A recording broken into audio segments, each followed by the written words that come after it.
KTV Originals।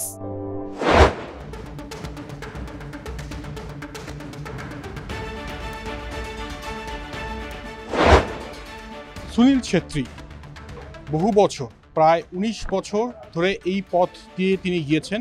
আগামীকাল আরও একবার শেষবারের মতো এই পথ দিয়ে যাবেন এবং সবাই এটাই আশা করছেন যাওয়ার আগে রাঙিয়ে দিয়ে যাবেন ভারত অধিনায়ক সুনীল ছেত্রী। শেষ ম্যাচের ঠিক আগের দিন সাংবাদিক সম্মেলনে তিনি কিন্তু আবেগপ্রবণ নন। তিনি একটা কথার উপরেই জোর দিচ্ছেন যে কুয়েত ম্যাচ ভীষণ ভীষণ গুরুত্বপূর্ণ ভারতের জন্য।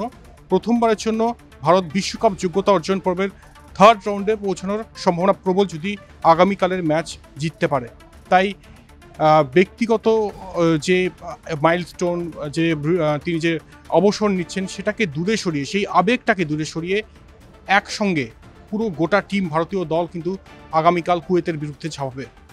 একই সঙ্গে ইগোর স্টিমাচ, যিনি ভারতীয় কোচ, তিনি বলছেন যে যদি আগামীকাল ভারত কুয়েতের বিরুদ্ধে জিততে পারে তাহলে এটা কিন্তু ভারতীয় ফুটবলের একদম বিপ্লব নিয়ে আসবে। যতই সুনীল ছেত্রী বলুক, যাই বলুক না কেন, আবেগ থাকবেই ভারত অধিনায়ককে ঘিরে। ১৯ বছর আগে পাকিস্তানের বিরুদ্ধে গোল দিয়ে শুরু করেছিলেন সুনীল ছেত্রী। আগামীকাল ১৯ বছর পর কি গোল দিয়ে শেষ করবেন ভারতীয় ক্যাপ্টেন? সেই অপেক্ষায় যুব ভারতী সহ গোটা ভারতবর্ষ।